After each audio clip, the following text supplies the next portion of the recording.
नमस्कार। जीवन जीने का नाम इस खास कार्यक्रम में मैं राम सेवक गुंजन आप सभी का अभिनंदन करता हूँ। गणेशोत्सव का दौर शुरू हो चुका है। पूरा भारत गणेश जी की वंदना और व्यर्थना में अब निमग्न होगा अगले 10 दिनों तक।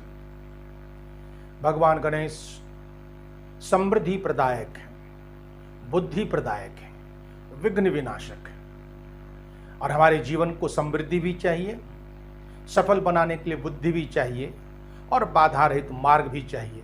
इसलिए इन तीनों के लिए हम गणेश जी की ही अभ्यर्थना करते हैं। भगवान गणेश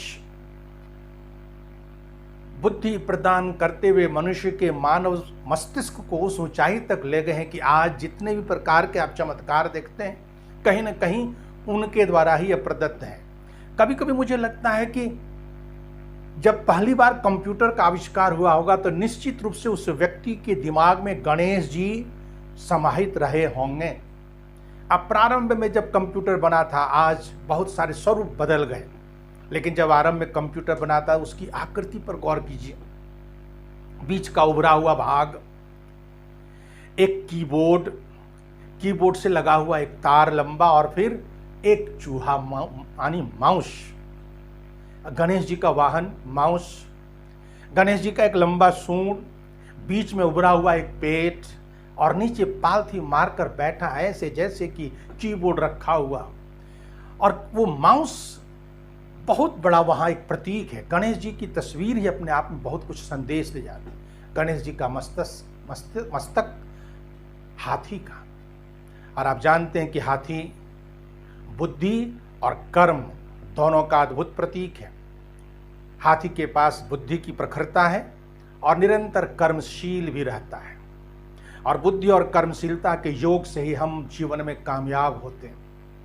वैसे ही चूहा, छोटा सा जीव, और गणेश जी का भारी भरकम शरीर और उनका वाहन वो छोटा सा चूहा, ये कैसे हो सकता है? यानी गणेश जी ने विशालतम प्राणी हाथी और छोटा जीव चूहा दोनों के साथ तालमेल कायम करके जीवन को आगे बढ़ाने की प्रेरणा दी है कि किसी की भी अहमियत कम नहीं होती है। एक छोटा सा चूहा वाहन के रूप में यदि उपयोग में लाया जा सकता है, वही जीवन के तमाम बंधनों को कुतर करके साफ भी कर देता है। तो कहीं ना कहीं वह बंधनों से मुक्ति का एक रास्ता देता है। तो गणेश जी के माध्यम से आइए हम सबको ये वंदना करें, समृद्धि प्राप्त करें और उन्होंने जो जीवन को आगे बढ़ाने का एक पूरे विश्व में ज्ञान का एक विस्तार, सोच में एक परिष्कार आता है, वह गणेश के दम पर ही हम अपने देश में तो यह मानकर चलते हैं कि समृद्धि, रिद्धि, सिद्धि, दो चीज़ें जब हम कहते हैं तो उन दोनों के साथ ही साथ जब तक हम गणेश की वंदना, सर्वप्रथम गणेश की पूजा करते हैं, गणेश की वंदना करते हैं।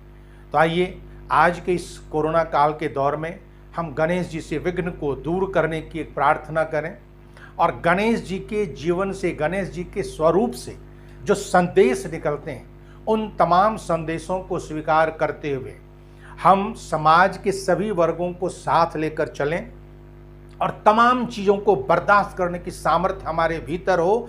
गणेश जी का वो लंबोदर कहलाते हैं। वो लंबा उदर वह सिर्फ एक प्रतीक नहीं है बल्कि एक संदेश है। हर चीज को ग्राह्य कर जाना और समाहित कर लेना और उसे पचा डालना। वैसे ही समाज में विभिन्न प्रकार की नकारात्मकताएं भी रहती हैं, विभिन्न प्रकार के दूषित मानसिकता वाले लोग भी रहते हैं। हर किसी के साथ एक सामंजस्य कायम करके और नकारात्मक चीज़ों को उदरस्थ कर जाएं, पचा डालें और समाज को नई दिशा देते हुए सकारात्मक सोच के साथ ज्ञान की प्रखरता का उपयोग करते हुए प्रगति के पथ पर हम समाज को ले चलें। कहीं न कहीं गणेशोत्सव के माध्यम से हमें यही एक संदेश आता है कि सब मिलकर चलें, साथ चलें, सबों को साथ लेकर चलें और समृद्धि के पथ पर चलें। और मैं उम्मीद करता हूँ कि इस गणेशोत्सव में कोरोना के इस विपरीत परिस्थिति में भी हम में एक नया आत्मविश्वास आएगा, एक नई चेतना जगेगी, हमारी सोच और हमारी बुद्धि की प्रखरता कुंद नहीं पड़ेगी बल्कि और भी तीक्ष्णता के साथ हमें जीवन के मार्ग पर चलने के लिए अभिप्रेरित करेगी। यह बौद्धिक क्षमता और समाज में सबों को साथ लेकर हम आगे विकास के पथ पर अग्रसर हो सकेंगे। ऐसी हमारी भावना है और कामना है। जय गणेश।